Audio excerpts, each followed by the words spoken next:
to the show. My name's Cam, like you don't effing know. Anyhow, on my way over here, I almost died. This lady in back of me was like 105.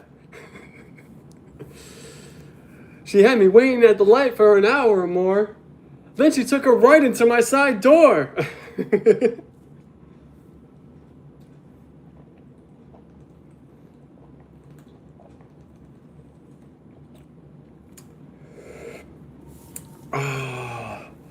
I just did a lot of yard work. This is the last water bottle I have in my house. It's the last bit left. I'm gonna get myself a nice tall soda. And I want to listen to music at the same time. So hopefully, that's the thing. Like when you really love music, you want to listen to it for longer. But then there's a store right next to my house, so it's like, but I'm gonna listen to music on the way to the store, but I can't because it's right next to my house. First world problems. Like, oh, it's so cold in here. I left the AC on all day. Like it's not really suffering. It's, oh shucks. Oh shucks.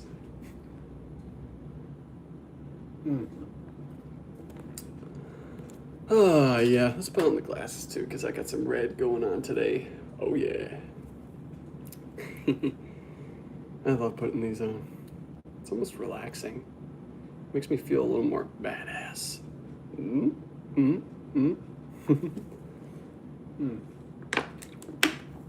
o'clock. Well, some cool stuff happened today. I bought these pens. Check it out. I haven't even opened them yet. Bought this. Color brush ink filled brush. So this is pretty cool. I've never used this yet, so I'm gonna break it in pretty soon. And I got some more Micron pens. And of course, it's for drawing my graphic novel stuff, which is right in here. Just an example of the stuff I do. You see? Yep. And I live right next to a college, an art college. And I decided that today I was going to walk to the store.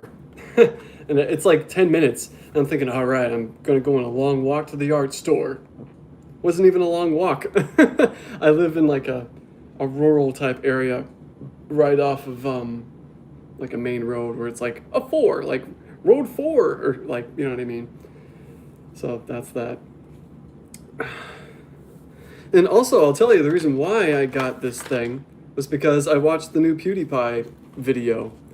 And in PewDiePie's new video, he was talking about how he created a manga, and it was really inspiring. What up? Yeah, I was like, man, previously PewDiePie was talking about how he was making some art, you know, and he was improving on his skills and what have you. Drew the animator. Yo, yo. Haha. My friend just texted me. I texted my friend earlier because I got a new blister in my finger from working outside. And when I get a blister in my hand, I have this funny memory of when I was hanging out with my friend when we were teenagers. And we were in his room, and he was the one who showed me the Insane Clown Posse. Now I got a Hatchet Man tattoo. Okay, like he made me into a juggalo when I was a little kid. Still love ICP to this day. Whoop whoop.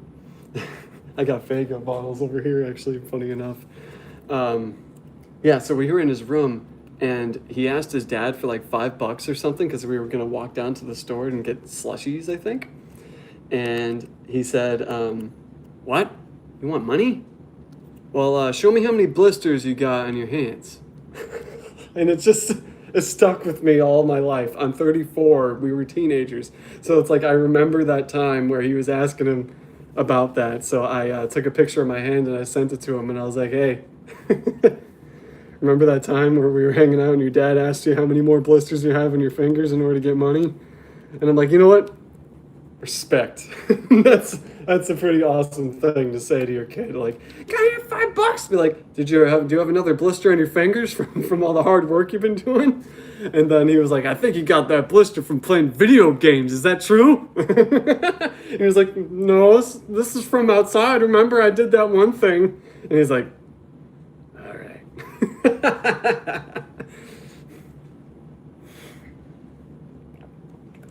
Good times, good times. And when we'd hang out in his room, I remember he had that awesome old Lord of the Rings poster. Now, this is like before the movies came out. You know, we were really little.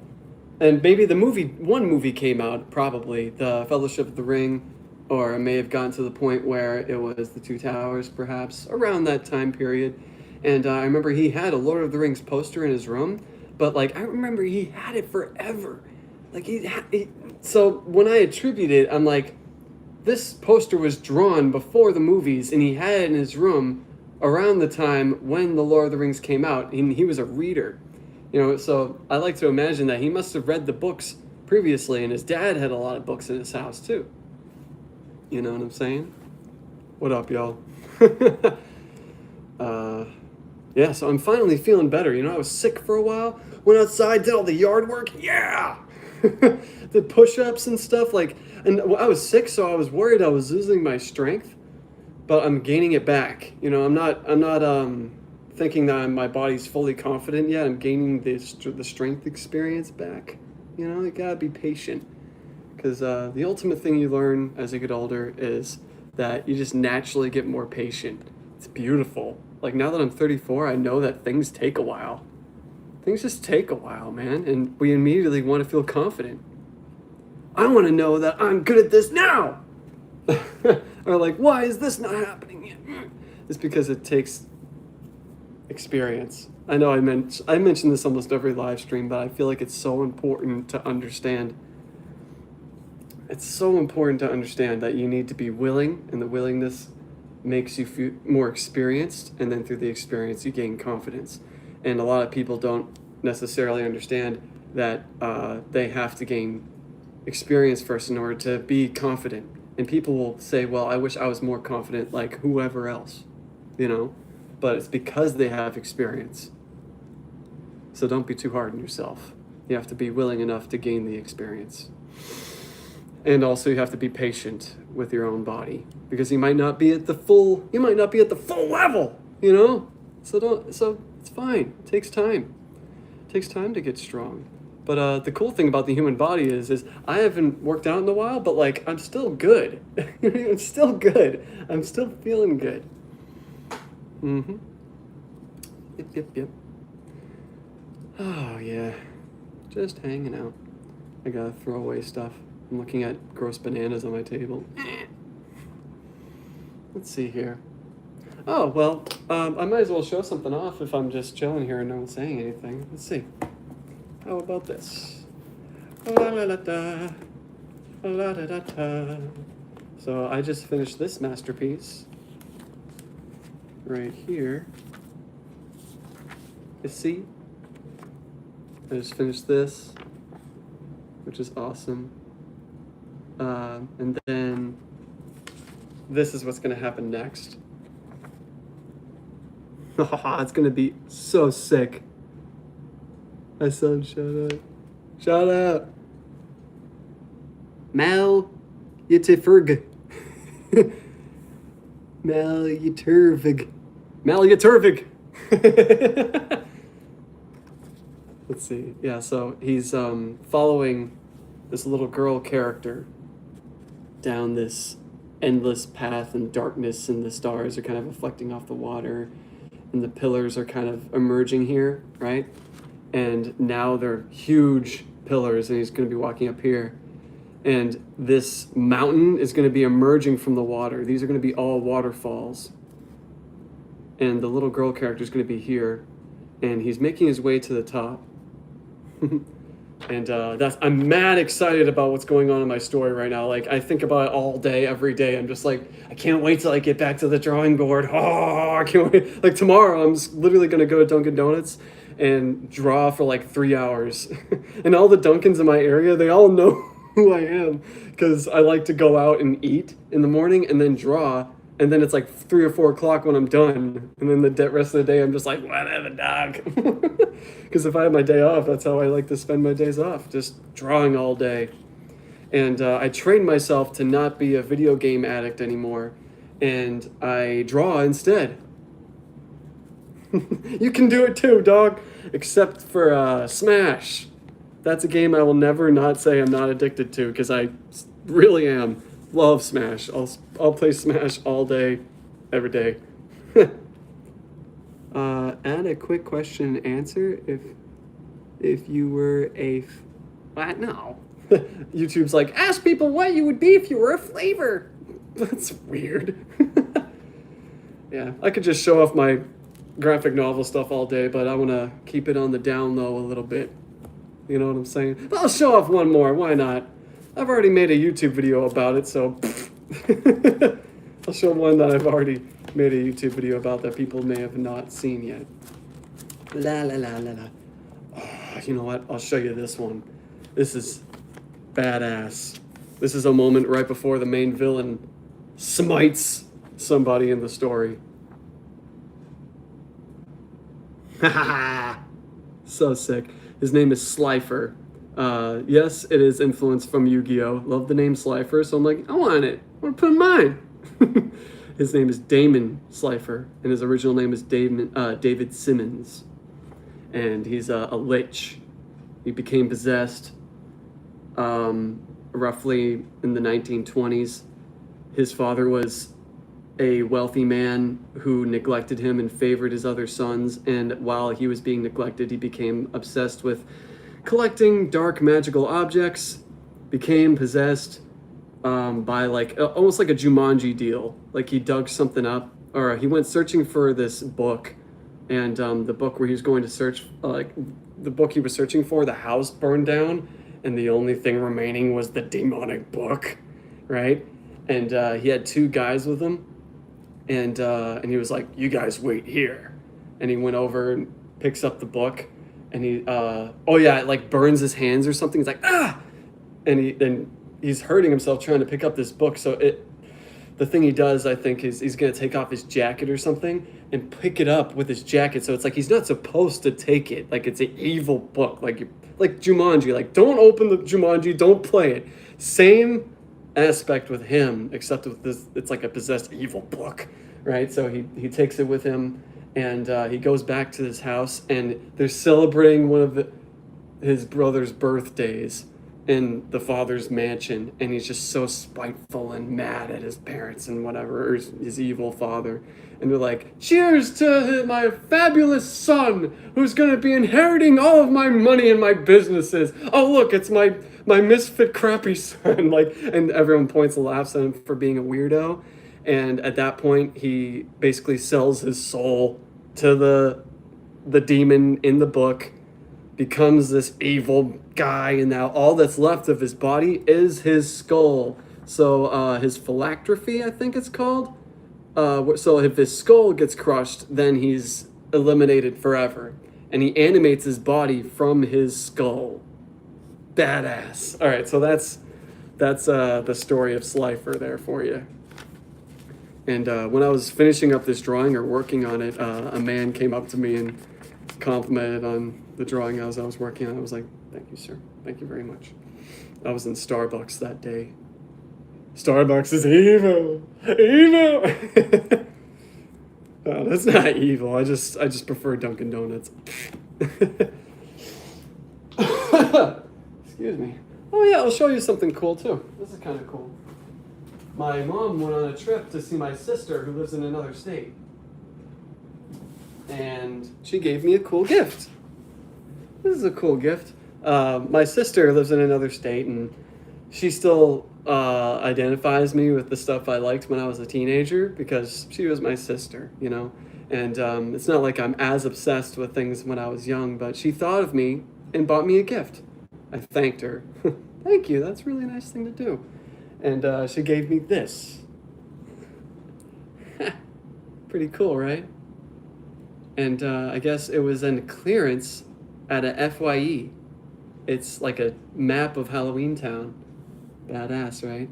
It's all backwards, but I thought that was great. And my mom took it back with her after she visited my sister. And she put it in her suitcase for me. I was like, really? You put it in your suitcase? Wow. Okay, thanks. I appreciate it. Now I gotta hang it up. Gotta hang it up somewhere around here. Somewhere around here. Man, I'm still thirsty. This is the last water bottle I had. Shit, I'm gonna die. I'm just kidding, I'm not gonna. What up, y'all? Man, oh man. Well, let's see. I'll talk about something real quick that was somewhat important to me today, which is over time I come up with different frameworks, different ways to approach life, coping mechanisms, like devices, mental devices. And the thing I like to do is come up with these mental devices and sort of improve on them over time. And the first one I had come up with and kind of like merged together was the wave method. And then the next one was called the tangle method. And now today I came up with a new method called the diamond method. And the diamond method is when you do something, like when something comes a little bit closer to fruition, that's a diamond. Or a beautiful thing that you did as a memory, like that gave you more sense of meaning, made you feel more special, that's a diamond. And diamonds last forever. They stay with you. You know, positive experiences that stay with you. Those are your diamonds. And in life, sometimes we feel like we're in an empty mine. You know, like there's no diamonds here. I have nothing with me. There's nothing here. We feel like that a lot of the time. And that's why I realized that remembering is remembering your diamonds. Remembering things that reside within you that make you feel clear. Things that you're clear about, that you know you care about, that you've done. You know, and sometimes we feel like that there are no diamonds in our caves, you know, when in fact there are. And what you can do is you can shine your diamonds. And when you shine your diamonds, when you hold them and when you show them through the light, you're shining your diamond, you know, like, and that's remembering. You're remembering something, you're appreciating something, you're feeling gratitude for something. When you uphold your memory and your diamond, you know, so hang on to those diamonds and keep shining those diamonds. That's a great way of looking at things, I think, when it comes to when you feel like your mind is empty, when you feel like you can't remember something that makes you feel like you mean a little bit more to somebody or even yourself. So remember your diamonds, polish your diamonds, because they're going to last forever. And allow them to last forever. Allow those beautiful memories, those diamonds, to last forever. Because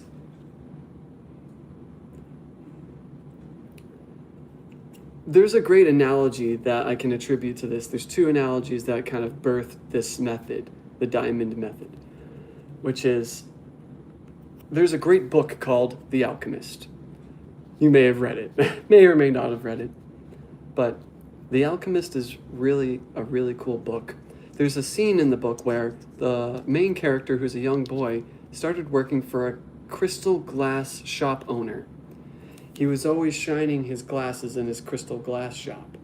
And the boy learned how to sell the glasses and those sorts of things. And the boy asked him, "Why are you so calm all the time?" And the man said, "Well, it's because I'm always shining my glasses. And as long as I clean my glasses, my mind is always clear." And I was like, it's beautiful, right? Beautiful analogy. Did he? Did he? Okay. Billy Haley. Did he? All right, yeah. So that's a part of the reason why I say keeping the diamond clear, you know, shining the diamond. And there's another beautiful analogy that I always think about too, that I attributed to the diamond method, which is something that one of my most favorite musicians of all time said. who goes by the name Andrew WK. Andrew WK is awesome. Always loved that guy's music. Will always say that it's great music because it is, man. It's all about just keep on going, right? Like, how's it go? You gotta get up, you've gotta keep going, right? I love all of his music. Never Let Down. My favorite song of all time is Never Let Down. Man, I could sing that song, but maybe later. But so one of the things he said in one of his records was he said this, in the midst of all the doubt, all the uncertainty, all the frustration, all the confusion, we must never lose sight of the parts of life that we're absolutely clear about, the parts of life that bring us undeniable and reliable joy. These are sacred. They give us strength. They give us pure physical and emotional energy. And that's true. That's very true. So remember, look, recognize what you're clear about. And the more you're able to recognize what you're clear about, the clearer your memory becomes for those things you're clear about. That's why I made a personal covenant with myself to never smoke weed ever again. I smoked weed almost every night. Almost every night. I go out of my way to go to the smoke shop and buy the knockoff weed and smoke the knockoff weed, and I'd laugh my ass off, but then I realized I wasn't getting as high as usual because I was smoking every night. Because I was like, why not? Let's let go, and who cares? Like, who cares? I dropped it because I realized that I want to retain my diamonds. I don't want to lose them. Imagine smoking every night to the point where you lose all what you're clear about and just live in disarray and confusion and delusion. Because that's where it leads you. Your memory is more important. It's actually more important. Because it depends on how important your memory is to you. How high do you hold your ability to remember? That's what I have to say tonight. Ha. Cool, guys. Heck yeah, guys. Well, it's been 20 minutes. I tend to stick around for around 20 minutes. I'm here every night at 9 p.m. So much love, y'all. Many blessings. I hope you can feel a peace that is unbounded. I hope you find peace in your life. And I hope that you do things. Do things. Clear the fence. Got a bunch of vines on your fence? Clear them off. You got leaves in your yard? Start raking. Rake them out. Got to blow, what do you call it? Leaf blower? Blow them away. They got some laundry? Throw it in the wash. Got to take your trash out? Bring them all to the front door first. Keep your door open with a door stopper and get it all out of there. You know? And if you can't do it in one day, then so be it. Takes time. Have patience. Gain the experience. The memory. It's all links to memory. All right, guys.